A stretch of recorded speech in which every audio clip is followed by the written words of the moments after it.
ẹ ṣàánú mi ọmọ Nàìjíríà o, ẹ jà o, ẹ ṣàánú mi o, ẹ ṣàánú mi o, ẹ ṣàánú mi o, wàhálà ìpọ̀ o, ẹ ṣàánú mi o, ẹ jọ̀ọ́ ẹ wọlá inú oṣù tá a wà nú ẹ̀ yìí, ẹ wọlá àsìkò tá a wà nú ẹ̀ yìí, ẹ ṣàánú mi o, pẹ́yìn náà léèyàn o, pẹ́yìn náà léèyàn tó bá ṣe báyìí fún èèyàn yín ẹ má dákẹ́ wò wá ràn o, ẹ jọ̀ọ́ o, àtèmi àtàwọn ọmọ mi ìyà yìí ti pọ̀ ju ó mò ń sùn kiri ni o, ẹ jọ̀ọ́ o, ẹ jọ̀ọ́ o. Adémóyè ó lẹ́yìn lẹ́ni kò máa gbalẹ̀ onílẹ̀ o, pé kò sí nǹkan tán lè ṣe o, pé kò sí nǹkan tá a lè ṣe, bẹ́ẹ̀ ló dẹ̀ ṣe rí o, gbogbo ibi tá à ń mẹ́jọ ẹ̀ lọ́wọ́ lòun ò mọ̀ wá rí ó dẹ̀. Hello, good and wonderful people. Welcome back again. It's your girl AB World Entertainment. Today, I want to quickly talk about the trending video where you work out for social media for a day now. Yesterday, I come across this video, my people. This video concerns Pastor E.A. Adeboye, the General Overseer of Redeemed Christian Church of God Mission. Okay, my people, this woman cry come out and her son, if you not see, as soon as they see, so this woman, an elderly woman, she will be 80 to 90. So this woman cry come outside say, Pastor E.A. Adeboye, pastor, where they call Pastor Lawrence, say he demolished their house and the pikin was shop because of say he don't buy the land, the house of this woman and the workshop of a pikin na carpenter, my people. So now the matter now they work out for social media. So now I say make I bring the matter come give una. Una know Pastor E.A. Adeboye, the General Overseer of Redeemed Christian Church of God Mission, where he just newly lost a 42-year-old son of last month for here. So if matter don't still come social media again. So this why I choose to talk about this matter be say una know all these pastors, most of them they know that they are aware of wetin dey happen, you understand. And secondly, make una no quote me wrong o, say I dey judge or die, so I dey join one side, I no join one side. When you talk the matter as it be, so some no dey know wetin dey happen. And you know, if big man get money, he rent, he get brothers and sisters, you wan go beg money for your hand, your brothers and sisters or your wicked wife no will let you reach there, you understand. So you go tell you, they go, they give you excuses. So this matter wey dey grand, so na Pastor Adeboye, just like wetin happen to Pastor Chris Oyakilome, na so it still happen here. So this church, this house where they destroy, so now this woman, the pikin, na he get, and the woman husband, na he get the house. You understand? So the woman husband, na he get the house. As the man late, he can't leave the house for his wife and he pikin. So one side, the pikin can they use until they do carpenter work, which is a furniture work. So they know they call them carpenter again. So they can they use until they do furniture work. So the other side, now Redeemed Christian Church of God, now occupy the other side. No be then get that other side where the Redeemed Christian Church of God occupy. Now one nice, now another person get the land, but they don't know who said their house to their to Redeemed Christian Church of God. So what can they happen? The Redeemed Christian Church of God come demolish these people house, this old woman house and the pikin house. They come demolition. As the demolition finish now, be like say now before the demolition, now this boy begin this guy begin the waka up and down to find solution to the problem where they grant my people. And I understand. So he can go one church for a Butemeta where people they direct and say, I go quick see Pastor E.A. Adeboye for them. He report the incident to her. He not see. He still go headquarter for Ibadan Expressway. May he still deliver the matter to her. Say see wetin dey happen. No, see wetin one of the church member, that is one of the pastor do where they call Pastor Lawrence. So they no let am reach, because you know say before you enter they must ask you who you want see, who you dey look for, this and this, that and that. So the guy no fit see Pastor E.A. Adeboye, you understand. Okay, now Nai and the mama come cry out to federal government, say even the Pastor Lawrence carry toss come, say make them say beat am, say Pastor Lawrence tell am koro for the same, for face to face, say he go delete am, nothing go happen, you understand. Okay, so now the guy come outside. He say even in go police station, police even tell am say me still go carry your old toss you understand. And na one thing wey I no understand for that Nigeria now, who get money na dey win case for our country. Police wey dey run go meet still dey advise dem say make dem run, make dem still go carry agbero, all this baba alaye, you understand. If dem carry baba alaye, dem go still, that is if pastor still carry you baba alaye come, he go still show you baba alaye. So how the matter, that is what I no know as I want to put in the sense say where are we going in Nigeria. They say police is your friend, na wetin Nigeria police dey write put for wall be that one. So why be say person come talk to you say see wetin dey happen to e land o, say the thief e land o, the next you say make go hire in your baba alaye, so that if this one shoot, the other ones go still shoot. Na so they want to replay Nigeria. Me I no understand wetin me I suppose, that is wetin I feel say Nigerians suppose to do. Wetin happen for Ghana that time, all this police, all this tough leaders wey bad, they go put them for inside one flag, they go say adio to them, you understand. Because how can you go and report a case to police and police will just tell you you still go carry baba alaye for yourself to still fight for your own right?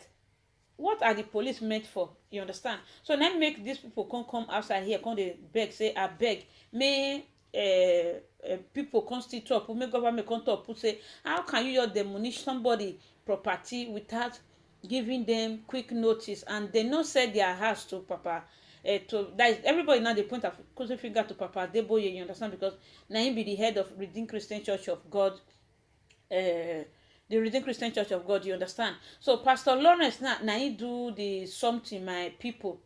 Pastor Lawrence na he be the, as I want to put am on, na him be the parish pastor for that Redeemed there.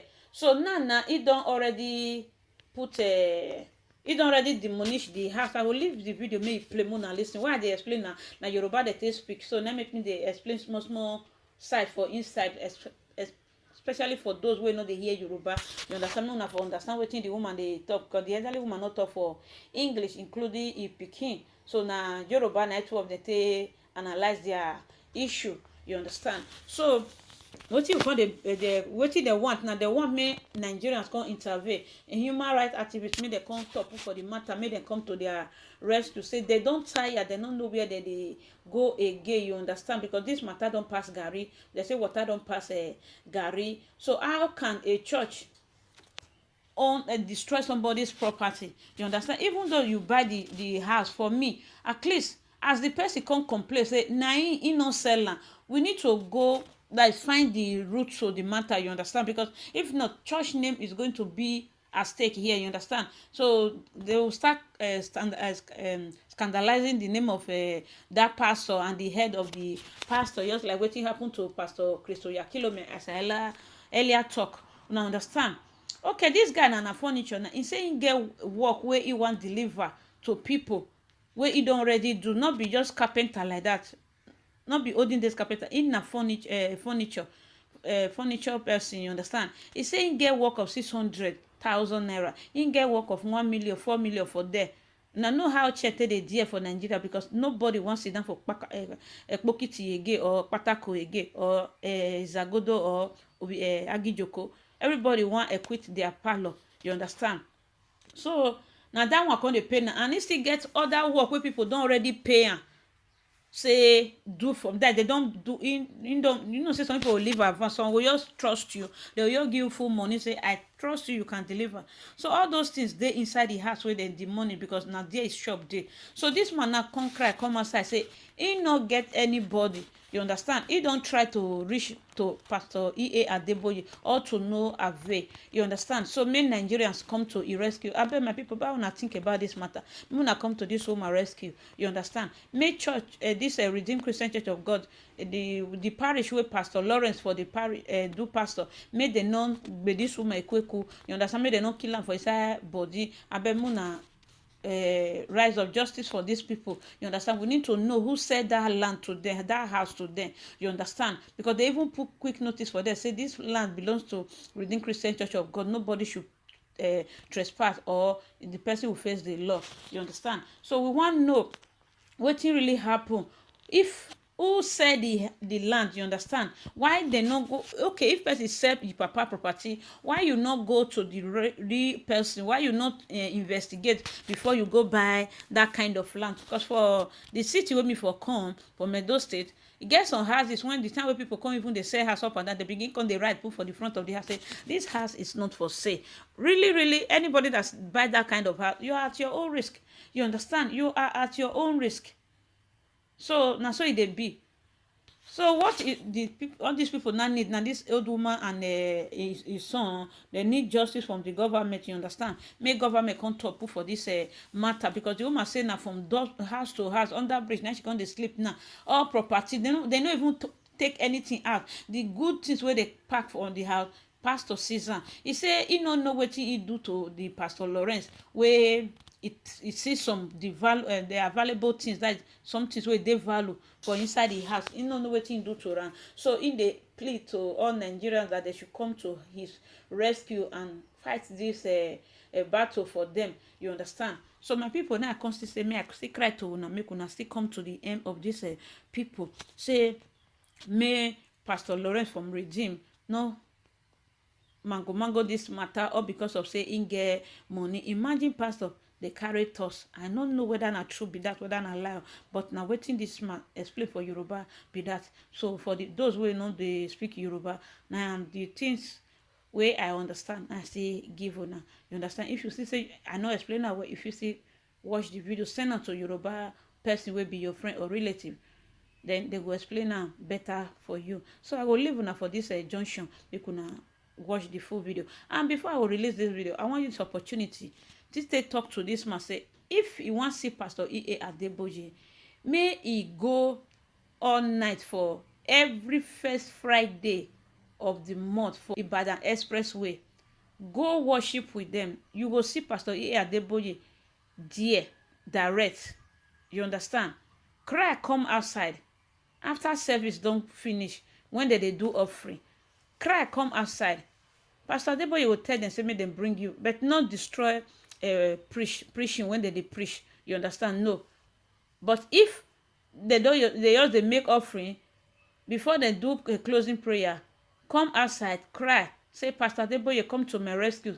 I'll be coming here, look at all the letters I'll be writing, all to no avail. No one was delivered to you because of say people no let us get access to Pastor E.A. Adeboye. You understand? So they still tell and say see where Pastor Adeboye office there, but nobody show. I know say Pastor Adeboye in the mall now because he only lost a pikin, but he will still listen to you. So my people, now the advice when I give the man be this one. The advice good or you know good. So also leave your own comment or your opinion for there how this man will take reach to Pastor E.A. Adeboye. You understand? Because I want my now. So my people, I will see you now for another video where no to say. And remain una humble sister, AB World Entertainment. Bye everyone, and choose. See you guys in my next video.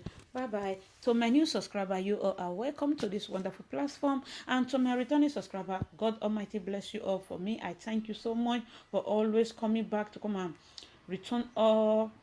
To come and watch all the video. Ṣàánú mi ọmọ Nàìjíríà o, ẹ jà o, ẹ ṣàánú mi o, ẹ ṣàánú mi o, ẹ ṣàánú mi o, wàhálà ipọ̀ o, ẹ ṣàánú mi o, ẹ jọ̀ọ́ ẹ wọlá inú oṣù tá a wà nú ẹ̀ yìí, ẹ wọlá àsìkò tá a wà nú ẹ̀ yìí, ẹ ṣàánú mi o, pẹ́yìn náà léèyàn o, pẹ́yìn náà léèyàn tó bá ṣe báyìí fún èèyàn yín, ẹ má dákẹ́ wò wá ràn o, ẹ jọ̀ọ́ o, àtèmi àtàwọn ọmọ mi, ìyà yìí ti pọ̀ ju, ó mò ń sùn kiri ni o. Ẹ jọ̀ọ́ o Adémóyè ó lẹ́yìn lẹ́ni kò máa gbalẹ̀ onílẹ̀ o, pé kò sí nǹkan tán lè ṣe o, pé kò sí nǹkan tá a lè ṣe, bẹ́ẹ̀ ló dẹ̀ ṣe rí o, gbogbo ibi tá à mẹ́jọ ẹ̀ lọ́wọ́ lòun ò mọ̀ wá rí, ó dẹ̀ wọlé wa kalẹ̀, ó dẹ̀ gba gbogbo nǹkan ní wa jẹ́, ó bà tàwọn ọmọ mi náà jẹ́. Ẹ jọ̀ọ́ o, ẹ léèyàn o, tán bá ṣe báyìí fún èèyàn yín kí lẹ máa ṣe? Ẹ̀yin ọmọ Nàìjíríà, ẹ jọ̀ọ́ ẹ gbà mí o, ẹ ṣàánú mi o. Orúkọ tèmi ni Kabiru. Orúkọ tèmi ni Pastor Lawrence Isakwe. Pastor Lawrence Isakwe ó wá sílé wa, ó kó àwọn tọ́ọ̀gù wa, ó kó àwọn sójà wa ní around 6 o'clock lọ́dẹ. èmi ti ṣílẹ̀kùn workshop mo ti ń gbá gbogbo ilẹ̀ wájú tá a ti máa ti ṣiṣẹ́ bá ara àwọn sójà àti àwọn area boy náà dé ìkan ń jẹ́ tìmí ìkan ń jẹ́ káká sọ pé àtàwọn míì náà pásítọ̀ sọ pé òun ti san owó ẹ̀mí mi táwọn bá rí mi níbi tí mo ti ń ṣiṣẹ́ yẹn òun máa pa mí ni tìmí sọ pé pásítọ̀ ti san owó ẹ̀mí mi táwọn bá rí mi lára àwọn máa pa mí ni wọ́n lọ sí workshop mi wọ́n lọ sí showroom mi irin tí mo fi divide workshop mi kúrò ní ayálé ilé mi sí workshop mi òun ṣe ibìkan náà wọ́n gé gbogbo irin yẹn wọ́n dẹ̀ ta wọ́n dẹ̀ ń kó gbogbo ẹrù rẹ̀ gradually wọ́n dẹ̀ ta gbogbo ẹ̀ tán security church irinṣẹ́ mi wà lọ́wọ́ ẹ̀ most of things mi àwọn chair tí mo ṣe mo bá nínú church wọ́n ní pé pastor sọ pé ẹrù church ni ẹjọ́ kí ni furniture man papọ̀ mọ́ pastor ṣé pastor gbéṣẹ́ fún mi ò ṣe ni àbí èmi àti ẹjọ́ dòwò pọ̀ tó fi wá destroy workshop mi warehouse tí mo ní nínú ilé yẹn àwọn generators mi aṣọ àwọn ọmọ mi ọmọ mẹ́ta mo ò rí wears kankan mo ò rí bàtà àwọn equipment mi kò sí kankan tí mo rí kò sí pin ẹyọ kan báyìí tí mo rí mẹ́ gbogbo iṣẹ́ oníṣẹ́ marbles ó wà ń bẹ̀ Asia plywood which is worth ìyẹn dẹ̀ ìṣẹ̀ra yẹn ni worth about 6 million naira 280 pieces eléyìí wá ń fà mí tòun wá ń fà mí G8 mo ń ṣiṣẹ́ fún wọn gbogbo iṣẹ́ wọn G8 hotel ló fẹ́ fi iṣẹ́ yẹn ṣiṣẹ́ fún ni mo fẹ́ fi ṣiṣẹ́ fún gbogbo iṣẹ́ wọn tí mo fẹ́ ṣe wà ń bẹ̀ ọ̀gá tí mo bá ṣiṣẹ́ Banana Island ló wà marbles mi ẹ̀ṣẹ̀ lọ kó nìyẹn about 4.something million naira tí mo fẹ́ fi mọ́tò kó lọ sí Banana gbogbo ẹ̀ lọ́wọ́ mọ́ bẹ́ẹ̀ then wọ́n sọ fún ọmọ káká sọ fún mi pé pásítọ̀ sọ pé kóun pa mí mo dẹ̀ ń sọ fún pé you are not a government ìwọ kọ́ ni government tó máa bá wa dá sí and pastor fúnra rẹ̀ sọ fún mi pé tóun bá mú mi òun máa pa mí ni he say it one on one pé tóun bá mú mi òun máa pa mí ni nǹkan tí mo gbà lọ́wọ́ pastor iṣẹ́ tí pastor fún mi tó fi fẹ́ pa mí èyí Nigerians ìjọ mi fẹ́ kẹ́ bá mi dá sí kẹ́ bá wa dá sí several times mo ti lọ sí Èbúté Mẹ́ta tí mo ti lọ drop letter síbẹ̀ up till now I've never seen reply the same thing pẹ̀lú Redeem Camp up till now I've never seen reply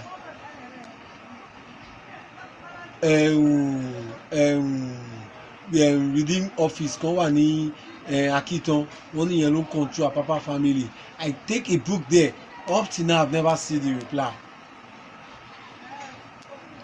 èrè àti ńkọ́. èrè àti mo débẹ̀ wọ́n sọ fún mi pé káwa náà lọ wá talks kọ́ face ara wọn wọ́n dá wọn lóhùn pé tó bá para wọn kọ́ àwọn ni wọn lè para wọn kọ́ máa jà nígbà yẹn làwọn èèyàn máa pe àwọn imagine ọlọ́pàá kọlọ́pàá máa sọ fún mi pé kí lọ wá talks kí o tẹ́mi náà bá mú talks. wọ́n fẹ́ tàn wá ní wọ́n fẹ́ tàn wá ká lọ kọ́ mọ̀ ọ̀tá kó wá di pé àwọn ọlọ́mọ àárẹ̀ pé wọ́n lá kọ́ mọ̀ ọ̀tá kiri. tẹ́mi náà bá mú talks débẹ̀ tó ti wọ́n fẹ́ tàn wá ní wọ́n fẹ́ tàn wá ní. so imagine ọlọ́pàá advice tó mú wa from bridge overhead bridge lásán ló divide wa láti Barrack sí Western Avenue the same road ni bridge lásán ọlọ́pàá ò tẹ̀lé wa from láti on the 18th. just about 3 to 400 meters away from our house. wọ́n tẹ̀lé wa wọ́n sọ fún mi kí lọ kó talk. àwọn fẹ́ fi tàn wá ní. mi ò rí talk nílẹ̀ kí tó kọrí wá sí police station. wọ́n ní Kọ́nẹ́ Adékọ́yà tó jẹ́ member Redeem Church. Kọ́nẹ́ Adékọ́yà tó jẹ́ Redeem òun gangan ló fún mi. member Redeem Church. member Redeem yẹn gangan. tó wà lábàtì. tó wà lábàtì bàrà. Ọlọ́run ló bá wọn ṣe OP mẹ́sàn yẹn. òun ló kó àwọn Kọ́nẹ́ Adékọ́yà. Kọ́nẹ́ Adékọ́yà ló jẹ́. wọ́n lóun ló bá wọn ṣe òun ló bá wọn kó OP mẹ́sàn wá. bàbá Adébóyè several times mo ti dé ọ́fíìsì yín wọn ò jẹ́ rí yín several times mo ti lọ sí. àbúrò mi yìí ó dẹ̀ ti bá yín ṣiṣẹ́ rí dáadáa nínú Redeem Camp nítorí furniture maker ni àwọn èèyàn dẹ̀ máa ń pè fún iṣẹ́ gangan kan bẹ́ẹ̀ àwọn èèyàn kan ti gbaṣẹ́ tó yẹ pé òun lọ gbéṣẹ́ yẹn fún tó wá ṣe nínú Redeem Camp ó dẹ̀ ti múwèé wá síbẹ̀ àwọn èèyàn yín ń block ẹ̀ àwa náà ti wá síbẹ̀ wọ́n ń block wa ẹjọ́ nítorí Ọlọ́run bàbá Adébóyè à ń bẹ̀ yín nítorí Ọlọ́run ẹ má yẹ kí kinní ìkó escalate o nítorí pé àwọn already àti fi ilé wálẹ̀ fún o nítorí pé àṣàyìn dọ́kúmẹ̀ kankan fún àdẹ̀bàjókòó àdẹ̀ put the house for sale. In fact, all over the place, you can go around the neighborhood and investigate on your own. everybody mọ̀ pé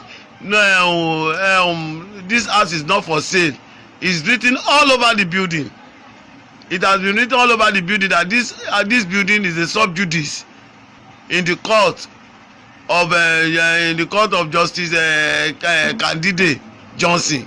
Akosara ale káàkiri, and Pastor Lawrence Osako is well aware of it.